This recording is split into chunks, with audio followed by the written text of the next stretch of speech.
Good evening. Tonight we have back one of our favorite speakers on a very timely subject about the solar cycle. You know, I don't know what we're going to do, 11 years from now, whether we'll all be here listening to it, but certainly in 5.5 years, there won't be anything to talk about. So we have to strike while the sun is hot. And Bob, would you introduce tonight's speaker on the solar cycle update? Sure. Well, it's a pleasure to have Carl back, K9LA. Carl's the director of the ARRL Central Division. So that's in addition to his other duties as expert on propagation. And he always gives us a wonderful, wonderful presentation. And Kevin was just mentioning our YouTube channel. And if you look back at some of the previous presentation Carl has given, you'll see that he has thousands of views of each one of them. So Carl's going to talk to us tonight about where we're at in this solar cycle, and I think what can we expect going forward. Go ahead, Carl, whenever you're ready. Okay, very good. Oh, by the way, of those thousands of views of my presentations, I think I contributed about 500. So just remember that. Well, I'm Carl, K9LA, in Fort Wayne, Indiana. We're kind of far west, but we're still in the Eastern time zone. And tonight it looks like I've got one of our cats, Emily, here. So you'll probably see her tail maybe wander by everyone. So again, I'm K9LA in Fort Wayne, and just want to say hello to everyone. Mostly good evening, good afternoon, maybe even some good mornings. Who knows? But I'm going to talk about cycle 25 propagation and stuff. And that little smiling sun on the left, of course, that's just a general statement. 2468, get on the radio, prop is great. Unless there's disturbances to propagation. But yeah, as was mentioned, take advantage of what we're having now, because in around 2030, we'll be at solar minimum again. And yeah. But who knows what'll happen with the digital modes. Maybe they'll make even solar minimum exciting on 10 meters and 6 meters. They certainly have in the past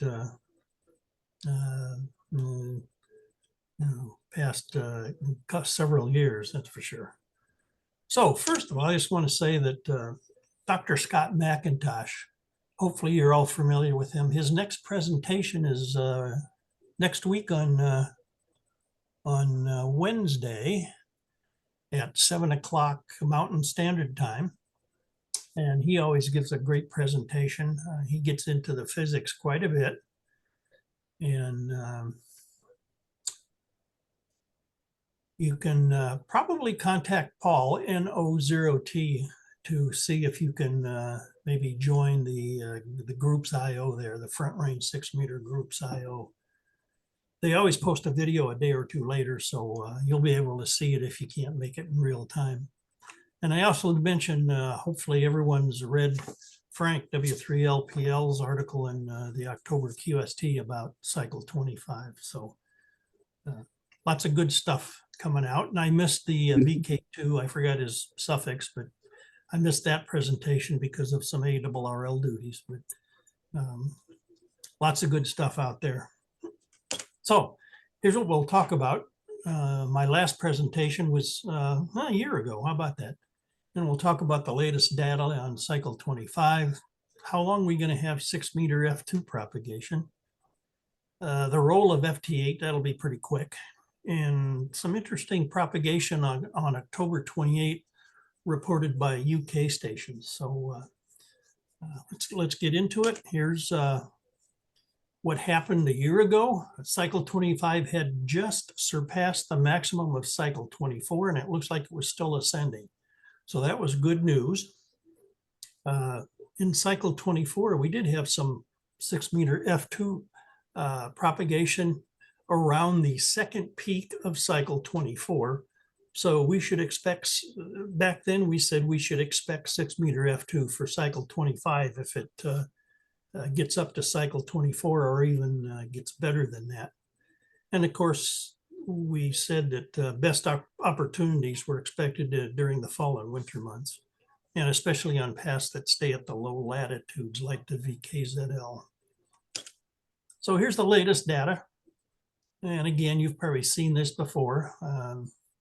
The latest monthly mean data was for October, and it allows us to plot the smooth sunspot number for April. The smooth sunspot number is always 6 months behind the monthly mean data. We have 53 months of data since solar minimum in December 2019. And you can see how cycle 25 is doing, the thick red line, compared to 4 other solar cycles. You can see we've obviously surpassed cycle 24. The X on the green curve is the maximum of cycle 24. That X on the orange curve, that's the maximum of cycle 23. Cycle 23 is pretty much an average cycle. If you average all the previous 24 cycles, cycle 23 is about the average. Then there's some big ones there. Cycle 21 was quite big, and it peaked in December 79. And then, of course, there's cycle 19, the largest in recorded history. Who knows? There might have been some bigger ones way back when. That peaked in March of 58. So is cycle 25 going to surpass cycle 23? All we can do is wait and see. You can see it still looks like it's ascending. The data this month, which is not in that graph, suggests that it'll probably be at least as high. I'm not sure how much bigger it's going to get at the moment, but like I said, we'll just have to wait and see what happens. Now, cycle 24 had 2 peaks, and we had some good 6 meter F2 propagation back then. And I'll talk about something later. You know, we didn't have FT8 back then. FT8 kind of came on the scene in 2017. So that was all CW and sideband.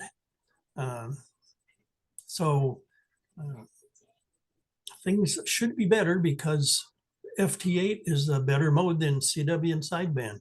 It allows decodes of weaker signals because it uses smaller bandwidth in the decode process. So is cycle 25 going to have 2 peaks? Well, there's a plot of smooth sunspot number for both the northern hemisphere of the sun and the blue, and the southern hemisphere. Up to the past several months, both hemispheres seem to be working together. Now we're seeing a divergence here. The southern hemisphere is taking over. Will that cause a second peak? I just don't know what to say. Some people have kind of noted that little inflection point there, that is this a peak? In my humble opinion, if there are 2 peaks, there has to be a well-defined valley in between, like cycle 24 there, the green dots. So I don't know if we're going to have a single peak or a double peak, but regardless of what happens, I think 6 meter F2 is doing well right now. So maybe it'll get even better if something interesting happens. How long are we going to have this great propagation? Cycle 25 kind of ascended very similarly to cycle 16. That's the blue cycle 16. Cycle 25 has gone a little bit higher than cycle 16, but it gives us an idea. For example, on 10 meters, we need a smooth sunspot number of about 100 for consistent daily worldwide propagation during the fall and winter months. And that says 10 meters should be there until the start of 2027. Now, if cycle 25 gets a lot higher than 16, then, well, that's going to extend that into 2027, yeah. we should also expect 6-meter F2 until 2027 in the fall and winter months. Of course, it won't happen as often, as regular as 10 meters, but it's going to be there. And of course, FT8 really helps. What I like to do when I get up in the morning is check the muffs in Europe early in the morning, the maximum usable frequencies. This is a map from KC2G. There's the URL there in the title. And it's easy for us to get up at 6:15 a.m. because we got 8 cats. They start getting active about 5:30. So might as well come downstairs and take care of them and see what's going on the radio. It usually gives me an idea of what may happen for us later in the day when, of course, sunlight is over North America. And of course, that's dependent on if we don't have any disturbances to propagation, like a radio blackout from a big solar flare, which, that's going to last maybe an hour. The more detrimental would be if we have elevated K indices from a CME a couple of days earlier, and that could screw things up. But you can see things were pretty good in Europe this morning. The MUFs were in the mid 30s. And down into the Indian Ocean, you can see that little 39, that's the Cocos Island ionosonde. It was up at 40, at 39 megahertz. So things were looking pretty good. And I'm sure that I should have looked at when we were all in daylight and could have seen what was going on. But the problem with that, you can see in the North America, there's a dearth of ionosonde data. Things are not getting reported, and it's not because of breakdowns. There's some kind of philosophy going on here. Should data be made public? That has aggravated many people, but generally the only 2 ionosondes in the US that report are the one there in Idaho Falls and also the one at Millstone Hill on the East Coast in Massachusetts. So we're lacking data, which doesn't help us try to figure out what's going on. And of course, we should also watch for a moderate spike in the K index because it can provide an enhancement in the MUF at low and mid latitudes. There's a good example. On March 24th, the K index spiked up to 7 for just 1 3-hour period. And you can see what happened to the MUF over the Wallops Island ionosonde. It went up to about 46 megahertz. That's getting close to 6 meters, and that was in March. So just to keep an eye on short spikes in the K index. Okay, I mentioned FT8 before, and here you can see here when FT8 came on the scene. Here's just a plot from Club Log of evolution of modes used during 2017. Phone is orange, CW is blue. They kind of track very well. And then here comes FT8 in mid 2017. That's the green curve, and you can see it just surpassed CW and phone in the towards the latter part of 2017, and it's gone up even more. There are weekly club log plots of the modes that are worked, and the FT8 easily surpasses the combined CW, phone, and all the other modes. It's just a revolutionized ham radio. And again, I should remind you that we had F2 propagation on 6 meters in the second peak of cycle 24, but those were all sideband and CW because FT8 wasn't on the scene yet. And FT8 is going to give us many more opportunities via 6-meter F2 during small and average solar cycles, probably. They won't be as plentiful as a big cycle, but it'll be there for those who kind of, hang around enough. What makes FT8 tick? Well, there's data from the WSJTX documentation. You can see that sideband, you need about a 10 dB signal to noise ratio and a 2500 hertz bandwidth. And you can see that FT8 decodes signals at a minus 21 SNR in 2500 hertz. Remember that. But really, the digital modes do use narrow filters in the decode process. And those narrow filters are commensurate with the bandwidth of the specific mode. Of course, when you narrow up the IF bandwidth, you get less noise and you can detect weaker signals. So even though that chart, it looks like FT8 can hear signals 21 dB below the noise, when you really look at it in the bandwidth that's being decoded, it's a slightly positive bandwidth. So just remember, those digital modes really can help. And you can see even the whisper, it's 10 dB better than FT8. So that's a heck of a lot. Now, on October 28th, around 10 UTC, there was a report on the IRSGB's Propagation Studies Committee Groups IO. And it was from G4BAO. And he said, we are at this moment experiencing a huge opening to JA on 50 megahertz. Difference is everyone is working them at 90 degrees azimuth towards VK6.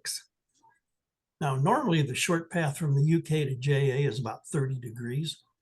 90 degrees azimuth is towards the Indian Ocean. So what was going on there?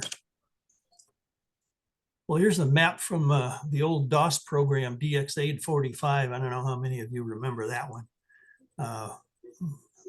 But I can still run it on under DOSBox. And I like it because it's a good visual presentation of what's going on. It's a great circle map. The UK is in the center, and all great circle paths are straight lines out to the outer radius of 20,000 miles. You can see the white line, that's the true great short circle path from UK to JA. The black line is the 90 degrees out of the UK and goes into the Indian Ocean. Now, I plotted this map at a K index of 4, which about what it was on October 28th in the at around 10 UTC when all the QSOs with JA were being made. You can see the auroral oval was in the right place such that the true short path was just grazing the oval. Now you got to remember the oval is where a visible aurora can occur. More intense and more detrimental ionization can be several degrees equatorward, several degrees in latitude equatorward of the oval. So that's probably why the short path wasn't open. There was a problem with the auroral oval. So we've kind of assumed we know what caused the true great circle path not to be open. So why was the 90-degree path open? Well, here's another of those KC2G maps on the day of the reports. And there's the great circle path from UK down into the Indian Ocean. This being a rectangular map, great circle maps are kind of sinusoidal. So it's not a straight line. You can see it, the Cocos Island ionoson was reporting a maximum usable frequency of about 50 megahertz on that day at 10 UTC. That was somewhat before before its sunset. And the Cocos Island ionoson is in the equatorial ionosphere. In fact, it's kind of along the southern crest of the equatorial ionosphere in the Indian Ocean, which has very high MUFs. There's a southern crest, there's a northern crest about 15 degrees either side of the magnetic equator, where electrons density can get really high. G4OGI also provided some tech maps, total electron content, which showed tech units TECU of 100, which roughly translates to MUFs in the high 40s.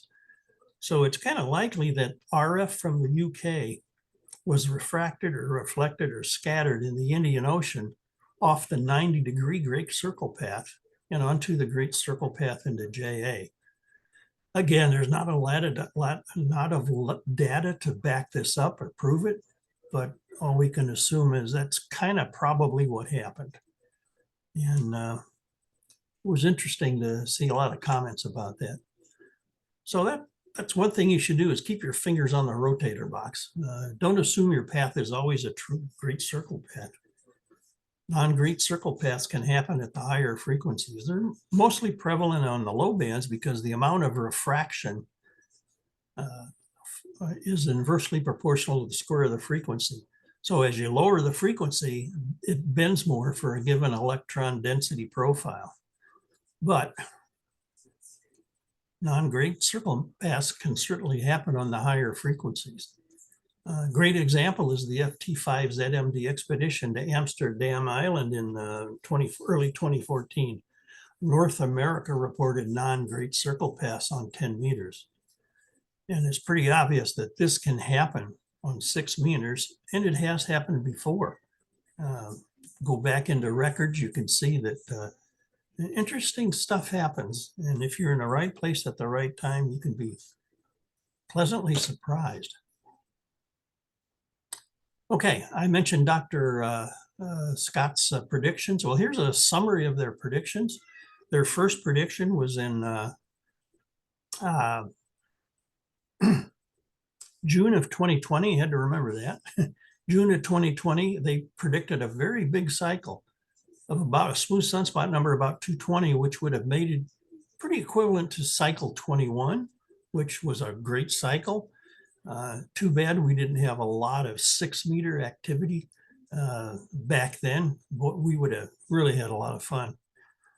But in August of 2021, they revised their prediction down to about 190, which is a little bit above an average cycle. So would be a little bit higher than 23. Now, where are we now? Well, if you remember that cycle 25 update plot, right now our smooth sunspot number is about 145. So we're still down. Is cycle 25 going to get up to 23? I don't know.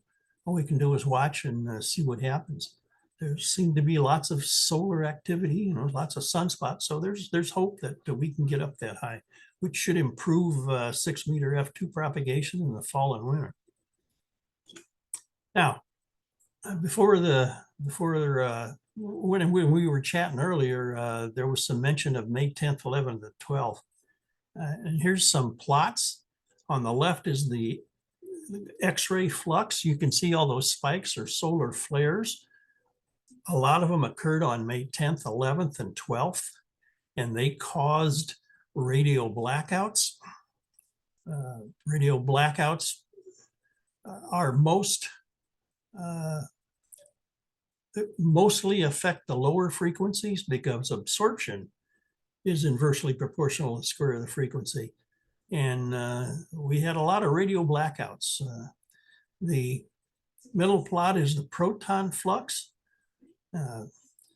And what that indicates is there are protons, energetic protons, funneling into the polar cap to degrade over the pole propagation. That's like from Wisconsin, to a lot of Europe and into Russia and India. So that could be a couple-day detrimental effect on propagation. And on the right, that's the K index on the May 10th, 11th, 12th. And I've never seen the K index be as high for almost 2 days. That was just nice and colorful. And of course, there was lots of aurora down at our latitudes. So even down in Indy, they were seeing aurora. Got a good picture from, I think it was N9BA, our vice director, on probably the 11th, I'd guess, maybe the 10th, maybe even the 12th. Who knows? It was quite a display. So, in summary, I'm rooting for Dr. Macintosh's second prediction, slightly bigger than cycle 23. That'll be great news. You got to take advantage of 15, 12, 10, and 6 meters right now. Work on your DXCC and work all zones. I think Gary W9XT mentioned that's what he's going after. Of course, there's also grid squares you can go after too on the higher bands. Now, don't give up totally on the low bands, though.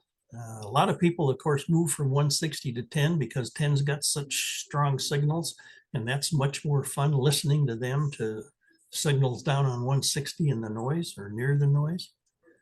I'm reminded that W8JI worked over 200 countries in all 40 zones on 160 during the peak of cycle 23. Now, he's got a great station, but he also kept his butt in the chair a lot too, and just was very persistent, did all that work. So there's lots of DX to still be worked at cycle 23. Now, here's something. When you're seeing big positive SNRs on FT8, try CW and sideband. You know, it's really frustrating that many times I hear with my ears FT8 tones on 10 meters and 6 meters, but no CW or sideband. So, you know, let's try and resurrect CW and sideband again. I know it's more fun to work a lot of stations on FT8, but there are a lot of us older guys that like the legacy modes. And in the chatting before this started, Kevin asked who was working on projects, and my next project is going to be modifying my Heathkit Sixter to FT8. So, what? Yeah, right. That would be an interesting April article for QST, but we'll see. So that's all I had, Kevin. If there are any questions, I'd glad to answer them. And oh, Carl, that's a great update, great presentation, and a great reminder here in your summary of if you hear things strong on FT8, check out the other band, the other modes. Yeah, or in the ARRL context, they got legacy mode entry classes, so get on there. I know a lot of them, a lot of people did that because I saw the results in the December QST. So do we have questions for Carl? I have a question. Sure. Carol, you showed the maps of the MUF for the KC2G site. What Yes. kind of signal level or mode would those be appropriate for? So if it says the MUF is like 48, would maybe with FT8 be good? 50 might make it where maybe CW and sideband wouldn't. Yeah, let me get to one of those there. Where'd it go? There we go.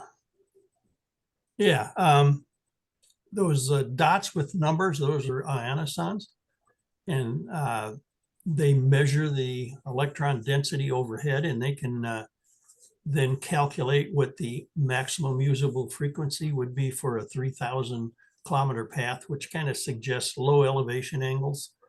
And those numbers are good for, CW and sideband, and they're very good for FT8 because there can be some scatter, and the signal might be lower into the noise, but the digital modes will have an advantage of listening to that. But generally, that's for the legacy modes. And if it's that high, you should expect FT8 to be good too. Thank you. Okay.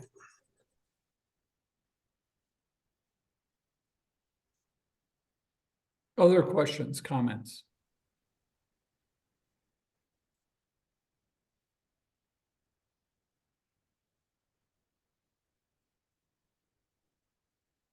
Pretty quiet. Yeah, I have a question here. I have a question. Oh, okay. Sure. This is Ray Ehrlich, KF0LKJ. When we get to more to the solar minimum here, how dead will 6 meters get? Will it get as dead as 10 meters? Oh, yeah. We're in the solar minimum. Yeah, but I got to comment that our last solar minimum was probably the most active solar minimum on 10 meters because of FT8. There were still openings. CW and sideband, it's going to be pretty dead. You'll hear this noise. And of course, during the summer, hopefully we'll have sporadic E. But with the digital modes, And using the even better digital modes than FT8, there'll be openings, that's for sure. Mostly, I guess, north-south, because our signals are headed towards the equatorial ionosphere, which is the most robust area of the ionosphere in the world. So there'll be some activity because of the digital modes now.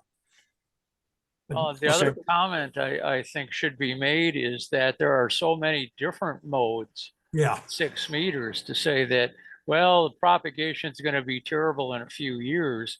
Yeah, except for all the other modes, the TE and the sporadic E, and, you know, there's 6 meters is always doing something. It's never like dead. It's just different.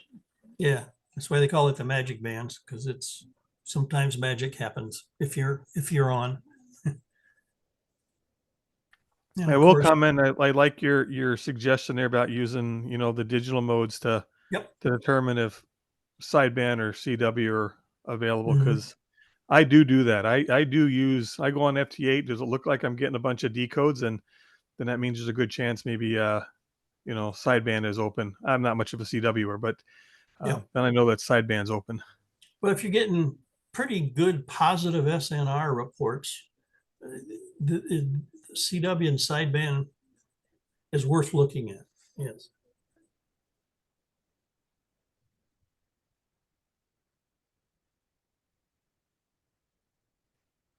Any other questions?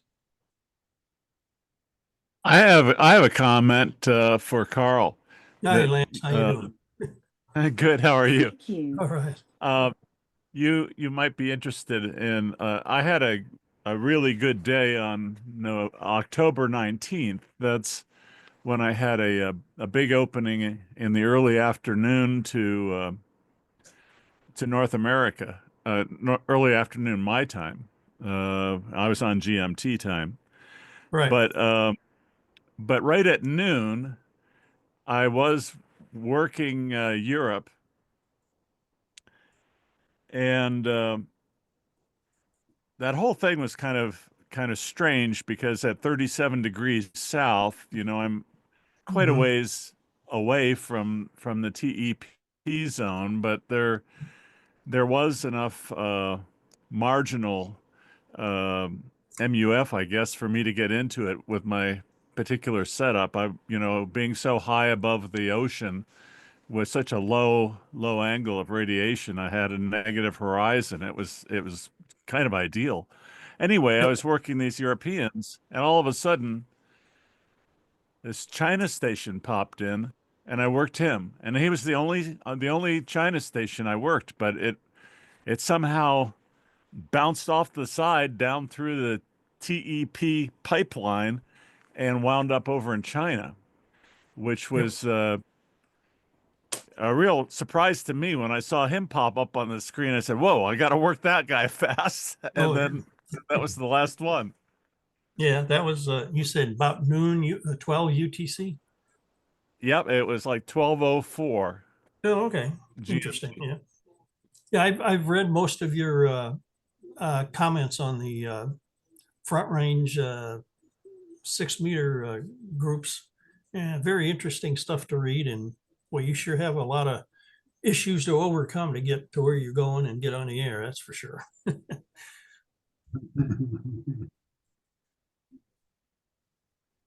Yeah, it was a challenging trip. I bet it was. Yes. And a lot of issues getting home. Yeah, the way things go down there is everything depends on on the on the ocean conditions, and ships can be delayed for a week or 2 weeks or whatever. So, How'd you you know, do? How'd you do on EME? I worked 173 station contacts. Right. Not all of them were individual stations, but 173 contacts, and a lot of stations. It was their first contact on EME. So from that standpoint, I think it was quite a success in advertising for EME. Nope, sure sounds like it. Yep. Thank you very Yeah, much for not making all- the trip. not all of us can live in a place like the Midwest. You know, some of us live in the black hole like Western Yep. Montana. Yep. Yeah, I don't know how much, the past week or at least a week, the Front Range 6 meter guys were reporting lots of openings. Were you guys there, Wisconsin area, hearing any of that?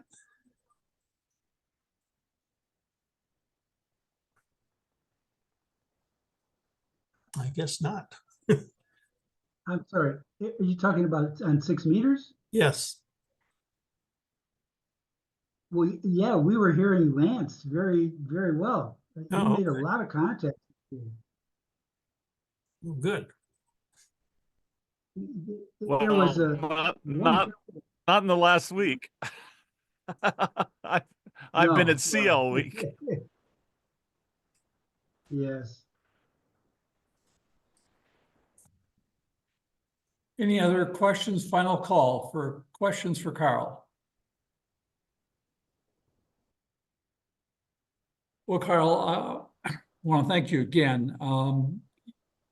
Presentation you put together, obviously a lot of work, a lot of thought. Your historical knowledge of this stuff is just unparalleled. So we really appreciate it. As long as the sunspots keep going up and the cycle keeps going, we hope to have you back again for another update. And I'm going to thank Carl and stop the recording. Okay, well, we should have several more years, that's for sure.